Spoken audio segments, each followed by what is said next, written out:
हरे कृष्णा। राधे राधे दोस्तों, कैसे हैं आप सभी लोग। आशा करती हूँ कि आप सारे फ्रेंड्स बहुत ही ज़्यादा अच्छे होंगे। मैं भी बिल्कुल ठीक हूँ और आप सभी मित्रों का मेरे चैनल इंडियन ब्लॉग शिखा में बहुत बहुत स्वागत है। सो फ्रेंड्स, आज की इस वीडियो में मैं आप सभी के साथ शेयर करने जा रही हूँ सोमवती अमावस्या की सरल पूजा विधि।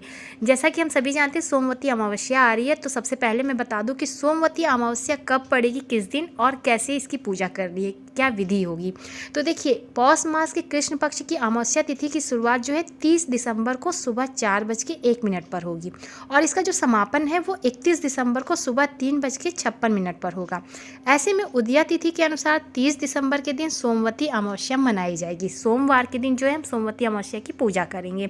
तो मैंने आपको ये बता दिया, अब पूजा की विधि क्या होगी और कैसे हमें पूजा करनी। वैसे तो मैं आपको बता दूं, इस दिन जो है भगवान शिव जी की और नारायण जी विष्णु भगवान की, पितृदेव की एवं पीपल पेड़ की और माता तुलसी जी की पूजा का विशेष महत्व माना जाता है। और भगवान शिव नारायण की पूजा करें, पंचामृत से उनको स्नान कराएं, सफ़ेद और पीली चीज़ों का भोग अर्पित करें, जल में कच्चा दूध और काले तिल डालकर पीपल के वृक्ष के यानी कि जड़ में आपको समर्पित करना है। ऐसे करने से घी का दीपक आपको जलाना है। मन में कोई भी मनोकामना अगर आप रखते हैं तो कच्चे सूत या कलावे से आपको 11, 51 या 108 बार जो है परिक्रमा आपको लेना है पीपल पेड़ या माता तुलसी जी की। तो आपको मैं बता दूं कि आज की इस पूजा में मैं तुलसी माता की पूजा आपको करके बता रही हूँ। देखिए, बहुत सारी जगह पे क्या होता है ना, पीपल वृक्ष जो है हमें नहीं मिल पाता। हम ऐसे में अपने घर में किस प्रकार से सरल विधि के द्वारा करूँगी मैं वो आपको बताती हूँ। तो देखिए, यहाँ पर मैंने क्या किया, सबसे पहले जो है गेरू से लीप लिया है, क्योंकि यहाँ पर हम जो है जो भी हमारी जो पवित्र वृक्ष होते हैं उनको स्थापित करने का विधान है। सबसे पहले मैंने गेरू से यहाँ लीप लिया, आप हल्दी से भी लीप सकते हैं। उसके बाद हल्दी से मैंने स्वस्तिक बनाया और उस पर मैंने माता तुलसी को विराजित कर दिया। अब सबसे पहले सामग्री देखनी है कि हमें जो है सोमवती अमावस्या के लिए क्या क्या जो है पूजन सामग्री चाहिए होगी। सबसे पहले मैं यहाँ दिखा दूँ तो ये मैंने जो है सुहाग की सामग्री रखी है। आपके पास जो भी हो आप वो रख सकते हैं, 5 चीज़ें कम से कम रखनी चाहिए। यहाँ पर मैंने सुहाग की सामग्री रख ली और यहाँ पे मैं आपको दिखा दूँ तो ये कुछ सामग्री मैंने रखी पूजन के लिए। जैसे कि मैंने गणेश जी को स्थापित करने के लिए चौकी रख लिया है, प्रसाद रख लिया, हल्दी रख लिया। यहाँ पे मैं आपको दिखा दूँ तो ये मूंगफली है और बतासे हैं। देखिए, जब हम परिक्रमा करते हैं 108 बार तो हमें कोई ना कोई सामग्री लेके परिक्रमा करनी चाहिए। जैसे कि यहाँ पर मैं दिखा दूँ, मैंने मूँगफली लिया है, बतासे लिए। आप ड्राई फ्रूट्स भी ले सकते हैं, जैसे कि बादाम हो गए, काजू हो गए, किशमिश हो गए। बहुत सारी सामग्रियों के साथ देखिए, हर बार जब सोमवती अमावस्या आती है तो हम अलग अलग चीज़ों के साथ परिक्रमा करते हैं। माता के लिए मैंने यहाँ चुनरी रख ली है, कलावा लिया है, क्योंकि अगर आप परिक्रमा करने वाले हैं तो आपको कच्चे सूत या कलावे की आवश्यकता होगी, तो आप इस तरह से कलावा ले सकते हैं। साथ में कुछ दक्षिणा हमें चाहिए होगा, भोग लगाने के लिए कुछ मीठा चाहिए होगा, फल आप भी रख सकते हैं, ड्राई फ्रूट्स रख सकते हैं, जल मैंने रख लिया, माचिस रख लिया। यहाँ पर मैंने काले तिल रख लिए, काले तिल का विशेष महत्व माना जाता है। यहाँ मैंने कच्चा सूत लिया है। यहाँ आपको दिखा दूँ तो ये कच्चे सूत की बाती इस तरह से आप तैयार कर लें। आज के दिन अगर आप कच्चे सूत से बाती या कलावे की बाती का प्रयोग करते हैं तो बहुत ही उत्तम होता है। तिल के तेल की बाती आप तैयार कर सकते हैं। मैंने यहाँ पे देखिए तिल के तेल की बाती एक तैयार कर ली है कच्चे सूत से। साथ में मैंने धूप बत्ती ले लिया है। यहाँ पर मैंने जो है इस तरह से रोली ले लिया, हल्दी ले लिया है और पूजन की संपूर्ण जो है सामग्री वो मैंने एकत्रित कर लिया। चौकी मैंने लिया है क्योंकि हमें गणेश जी को स्थापित करना। गणेश जी के रूप में मैंने जो है सुपारी को जो है गणेश जी के रूप में हम विराजित करने वाले हैं। साथ में भोग मैंने रख लिया है, जल आचमनी का पात्र मैंने रख लिया है और थोड़े से पुष्प की ज़रूरत होगी। बहुत ज़्यादा सामग्री नहीं लगती, बस इसी सामग्री के साथ आप अपनी पूजा पूर्ण कर सकते हैं। तो चलिए अब पूजा की विधि देख लेते हैं। तो यहाँ पर मैंने जो चौक पूरा था वहाँ पर मैंने जो है स्वस्तिक बना के माता तुलसी को विराजित किया। अब मैंने एक चौकी ले ली, उस पर मैंने एक पीला वस्त्र बिछाया और सबसे पहले हम जो है गणेश जी को स्थापित करेंगे। गणेश जी के लिए मैंने यहाँ पर सुपारी को जो है मौली से इस तरह से हमें लपेट लेना है कि जिसमें कि हमें जो सुपारी वो नहीं दिखनी चाहिए। तो इस तरह से भी आप कर सकते हैं। तो यहाँ पर मैं अच्छे से पहले मौली से लपेट के गणेश जी का निर्माण कर रही हूँ। गौरी गणेश जी की पूजा सर्वप्रथम की जाती है, तो यहाँ पर मैं जो है इस तरह से गणेश जी को विराजित करूँगी और उसके बाद सबसे पहले अपनी पूजा प्रारंभ करूँगी। देखिए, सोमवती अमावस्या के दिन पीपल वृक्ष की पूजा का विशेष महत्व माना जाता है। अगर आप चाहें तो घर में भी पीपल का एक जो है थोड़ा सा पौधा ले आकर लगा के पूजन कर सकते हैं। सबसे पहले मैं जैसा कि पूजन हम जब प्रारंभ करते हैं ना, आचमनी हमें जरूर करनी चाहिए, इससे शुद्धता होती है। आचमनी कर लिया, पवित्रीकरण कर लिया, माता पृथ्वी को हम प्रणाम करेंगे। ये 3 कार्य तो आपको पूजा प्रारंभ करने से पहले कर लेनी चाहिए। अब देखिए यहाँ पर जो है मैं थोड़ा सा जो है यहाँ आवाहन करूँगी। देखिए कोई भी पूजा जब हम करते हैं तो हम संकल्प लेते हैं कि हम सोमवती अमावस्या की पूजा करें, प्रभु हमारे पूजा को पूर्ण करें, निर्विघ्न पूर्ण करें, और बस इस तरह से संकल्प लेके हम यहाँ पे पुष्प अर्पित कर देंगे। अब जो है सबसे पहले हम दीपक प्रज्वलित करेंगे। दीपक देखिए आप जो है कभी भी डायरेक्ट भूमि पे मत रखिएगा, उसके नीचे आप अक्षत भी रख सकते हैं। मैंने यहाँ एक पात्र ले लिया है, उसमें मैंने थोड़ा सा अक्षत छोड़ दिया, थोड़ा सा पुष्प छोड़ दिए, और जो मैंने यहाँ पे कच्चे सूत का जो तिल के तेल का दीपक तैयार किया वो मैं ले रही हूँ। सबसे पहले हम दीपक प्रज्वलित करेंगे, धूप प्रज्वलित करेंगे। पूजा जब भी प्रारंभ करें सबसे पहले धूप दीप आप प्रज्वलित कर लें और सबसे पहले धूप दीप की पूजा कर लें। सोमवती अमावस्या के दिन हम इस प्रकार से आप बाहर जाके वृक्ष के जो है पीपल वृक्ष के नीचे भी आपको इसी तरह से पूजा करनी है जैसे मैं यहाँ बता रही हूँ। तो देखिए बाहर जो है बहुत ज़्यादा विधान तो नहीं हो पाता क्योंकि बहुत सारी भीड़ हो जाती है और घर में हम आराम से कर लेते हैं। तो बस यहाँ पर जो है हम सबसे पहले थोड़ा सा रोली लेंगे और दीप देव को रोली टीका चंदन करके दीप देव की पूजा करेंगे। पहले दीप देव की पूजा कर लेनी चाहिए, उसके बाद फिर हम जो है गणेश भगवान की पूजा करेंगे। तो ये पूजा के कुछ नियम होते हैं जिन्हें हमें करना चाहिए और वो मैं आप लोग को बताती जा रही हूँ। तो मैंने थोड़ा सा पुष्प अर्पित कर दिया, थोड़े से अक्षत छोड़ दिए, दीप देव की पूजा कर ली। अब हम सर्वप्रथम गणेश जी की पूजा करेंगे। तो बस यहाँ पे जो है थोड़ा सा जो है पुष्प लेके हम गणेश जी को इस तरह से स्नान कराएंगे। ओम गम गणपते नमो नमः स्नानम समर्पयामि ऐसे कह के भी आप स्नान करा सकते हैं, या आप ओम श्री गणेशाय नमः कहते हुए भी आप स्नान कराएं। अब वस्त्र रूपी मैंने यहाँ जो है हमें मौली चाहिए। सबसे पहले मैं जनेऊ अर्पित कर रही हूँ। जनेऊ में मैंने थोड़ा सा हल्दी लगा दिया। कभी भी सफ़ेद जनेऊ गणेश जी को नहीं चढ़ाई जाती। अगर आपके पास पीली जनेऊ तो आप पीली जनेऊ चढ़ाएं, नहीं तो हल्दी लगा के चढ़ाएं। इसके बाद मैंने वस्त्र रूपी मौली अर्पित किया, थोड़ा सा मैंने अक्षत चढ़ाया, टीका चंदन करेंगे, पुष्प अर्पित करेंगे। विधि विधान के साथ हम गणेश भगवान की पूजन करेंगे।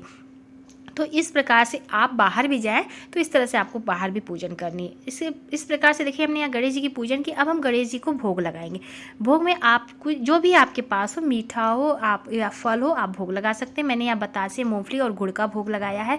आचमनी कर देंगे, गणेश भगवान को प्रणाम करेंगे। इस प्रकार से हम गणेश जी की पूजा कर लेंगे। अब हम माता तुलसी जी की पूजा करेंगे। तो देखिए सबसे पहले हम माता तुलसी जी के चारों तरफ इस तरह से अच्छे से जल सींचेंगे। कभी भी देव वृक्ष की पूजा करें तो सबसे पहले हमें जल सींचना चाहिए। जल सींचने के बाद हम वस्त्र रूपी जो है मौली अर्पित करेंगे।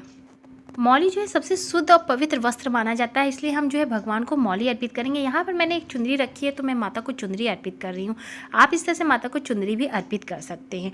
और देखिए यह पूजा जो होती है, हम महिलाएं जो है स्त्रियाँ, सौभाग्यवती स्त्रियाँ अपने सौभाग्य की रक्षा के लिए, अपने पति की जो है सुरक्षा के लिए यह व्रत करती हैं और इससे हमारे जीवन में सुख संपदा बनी रहती है। सभी हमारे बच्चे, बाल बच्चे जो है, पति हमारे, सब जो है हमारा सौभाग्य बढ़ता है। इस कामना से हम ये पूजन करती हैं।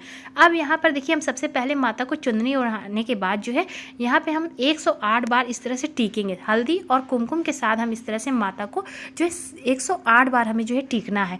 आप इस तरह से जो है देख सकते हैं, जैसे कि मैं यहाँ पास में करके टीके, आपको आप गिनते जाएं और इस तरह से जो है 108 बार टीका लगाते जाए। तो सबसे पहले मैं यहाँ हल्दी से लगा रही हूँ, इसके बाद मैं जो है रोली से लगाऊंगी। तो इस तरह से आप रोली लगा सकते हैं, कुमकुम भी लगा सकते हैं, आप जो है आलते से भी लगा सकते हैं। अब यहाँ पर जो है स्वस्तिक मैं बना लूँगी, क्योंकि कुछ शुभ चीज़ें, हमें गमले को कभी कोरा नहीं रखना चाहिए। माता तुलसी जी का जो गमला होता है या कोई भी देव वृक्ष हो, उसे कोरा नहीं रखना चाहिए।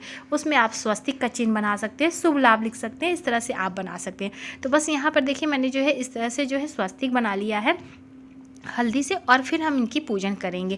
देखिए सोमवती अमावस्या की जब हम पूजा करते हैं, इस दिन जो है पितरों का विशेष महत्व होता है, पितरों की पूजा का। तो ये पूजा जो है आप जो मैं बता रही हूँ, परिक्रमा वाली जो पूजा मैं बता रही हूँ, ये आपको सुबह सवेरे करनी है। आप सुबह भी कर सकते हैं। अगर आप जैसे कि जॉब वगैरह करते हैं, आपके पास समय नहीं है, तो आप ये पूजा शाम को भी कर सकते हैं। लेकिन उत्तम ये होता है कि देखिए इस पूजा में ना व्रत भी किए जाते हैं। तो आपको जब तक आप ये पूजा नहीं करेंगे तब तक आप मुँह में कुछ डाल नहीं सकते, मतलब कुछ आप ले नहीं सकते। अगर आप पूरा दिन व्रत करने का संकल्प लिए तो आप पूरा दिन व्रत करके पूजन कर सकते हैं। यदि आप जैसे कि व्रत नहीं करते, केवल पूजन करते हैं, तो आपको तब तक व्रत रखना है जब तक आपको पूजन करना है। आप पूजन कर लें, उसके बाद आप अपना व्रत खोल सकते हैं। तो इस तरह से इस पूजा का विधान होता है, इसलिए मैं कह रही हूँ कि आप सुबह के समय में ये पूजा करें तो अति उत्तम होगा। इसके बाद देखिए जो हम सुहाग की सामग्री है वो माता को अर्पित करेंगे। तो बस यहाँ पर जैसे कि चूड़ी और बिंदी मैंने चढ़ा दिया, बाकी की सामग्री मैं इस तरह से स्पर्श करके यहीं साथ में रख देती हूँ। यहाँ पे हमने जो है सुहाग की सामग्री चढ़ा दी। अब मैं माता को भोग लगाऊंगी। आपके पास जो भी फल मीठा वगैरह हो वो आप भोग लगा सकते हैं, कुछ दक्षिणा हम यहाँ पे चढ़ा देंगे। तो बस इस तरह से देखिए हमने माता तुलसी जी की पूजा कर ली है। अब जो है यहाँ पे जो पुष्प हम चढ़ा देंगे, माता का सुंदर श्रृंगार कर देंगे। आप माला भी अर्पित कर सकते हैं। तो बस इस तरह से मैं थोड़े से पुष्प से चारों तरफ इस तरह से अच्छे से सजा देती हूँ। तो इस प्रकार से पूजन करनी। आज के दिन जो है ना पितरों की पूजा का विशेष महत्व माना जाता है, वो भी मैं आगे बताऊंगी किस प्रकार से आपको करना है। सबसे पहले देखिए हमने यहाँ पे जो चीज़ें अर्पित की है वहाँ एक बार आचमनी कर देंगे। आचमनी करने के बाद हम अब जो है यहाँ पे थोड़ा सा तिल लेंगे और जो है अक्षत के रूप में आप पुष्प या तिल लेके जो है सोमवती अमावस्या की कथा आती है, आपको अगर आपको कथा याद है तो आप कथा इस तरह से जैसे कि मैं पढ़ लेती हूँ। अगर आपको नहीं याद है तो आप एक जो है पुस्तक आती है, आप कथा उस तरह से पढ़ के छोड़ सकते हैं। अब हमें क्या करना है, कथा सुनने के पश्चात अब हम फेरी लेंगे, यानी कि 108 बार हमें फेरी लेना होता है। आप चाहे तो इस तरह से कलावे के साथ फेरी ले सकते हैं। अगर पीपल वृक्ष में आप जाके देखेंगे महिलाएं कच्चे सूत के साथ फेरी लेती हैं। यहाँ पर मैं आपको दिखा दूँ तो मैं यहाँ पे जो मैंने मूंगफली लिया है और जो हमने बतासे लिए हैं, मैं यहाँ पे बतासे से आज फेरी लगाने वाली हूँ। आप अगर चाहे तो जो भी चीज़ें आप ले सकते हैं उससे फेरी लगा सकते हैं। तो देखिए कलावा मैं आपको दिखा दे रही हूँ, लेकिन मैं इस तरह से फेरी लगाती हूँ। जैसे कि हमने एक बतासा लिया, यहाँ पर प्रणाम करके सबसे पहले हम इस तरह से परिक्रमा करेंगे। आप 108 बार परिक्रमा कर सकते हैं, 51 बार कर सकते हैं, जितने आपकी सुविधा हो उस हिसाब से आप परिक्रमा कर सकते हैं। 108 बार परिक्रमा का विशेष महत्व माना जाता है देव वृक्ष का, जैसे कि पीपल वृक्ष का हो गया, तुलसी माता की परिक्रमा हो गई। 108 बार परिक्रमा करने के पश्चात आपकी जो भी मनोकामना है वो जरूर से पूर्ण करती हैं माँ भगवती। तो बस इस तरह से आप जो है 108 बार अपनी पूर्ण परिक्रमा कर लें। परिक्रमा करने के पश्चात देखिए यहाँ मेरी परिक्रमा पूरी हो जाती है, क्योंकि अगर मैं पूरी परिक्रमा दिखाऊंगी तो बहुत ज़्यादा वीडियो लंबी हो जाएगी। तो बस इस तरह से हमने परिक्रमा जो कर ली वो मैं आपको दिखा दी। इसके बाद फिर यहाँ प्रणाम करने के पश्चात अब देखिए यहाँ पर जब हम बैठ जाते हैं तो अब हम आरती की तैयारी करेंगे। देखिए बहुत लोग क्या करते हैं ना, पहले आरती कर लेते हैं उसके बाद परिक्रमा करते हैं, और बहुत लोग पहले परिक्रमा कर लेते हैं फिर आरती करते हैं। आरती जो है हमारी पूजन पूर्ण होने के पश्चात ही की जाती है। तो इसलिए जो है मैंने बताया कि हम सबसे पहले परिक्रमा कर लेंगे, उसके बाद हम एक घी की बाती लेंगे। आप चाहे तो जो आपने दीपक प्रज्वलित किया उससे भी आप जो है आरती कर सकते हैं, लेकिन यहाँ पर जो है मैं अलग से एक दीपक लेती हूँ। देखिए हमेशा पूजन में 2 दीपक तो प्रज्वलित करना चाहिए, एक जो आपने पहले जो है प्रज्वलित किया वो, और एक आरती के लिए अलग से दीपक तैयार कर ले। तो बस यहाँ पे देखिए हमने दीपक तैयार कर लिया, दीपक का पूजन कर लिया, थोड़ा सा दीपक को ठंडा किया जल और मतलब न्यूज के, और उसके बाद इस तरह से सबसे पहले हम गणेश भगवान की आरती करेंगे, माता तुलसी जी की आरती करेंगे, और इस तरह से हमारी आरती पूर्ण होगी। तो देखिए आरती पूर्ण करने से पहले जो मैं आपको बता दूँ, जब आप परिक्रमा करेंगे ना तो ओम नमो भगवते वासुदेवाय मंत्र का जाप करते हुए आप जो है परिक्रमा जो है आप 108 बार जो परिक्रमा करें ना, ओम नमो भगवते वासुदेवाय मंत्र के साथ आप परिक्रमा करिएगा।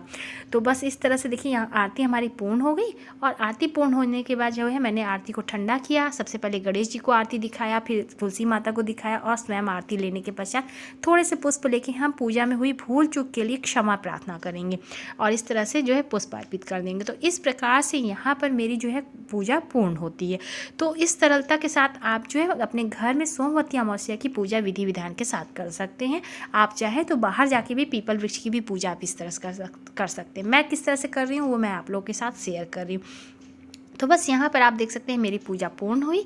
तो उम्मीद करती हूँ कि आज की वीडियो आप सभी लोगों को पसंद आई होगी। तो प्लीज़ वीडियो को लाइक ज़रूर से कीजिएगा। चैनल पे पहली बार आए तो मेरे चैनल को भी सब्सक्राइब कीजिएगा, इंस्टाग्राम पे फॉलो करिएगा।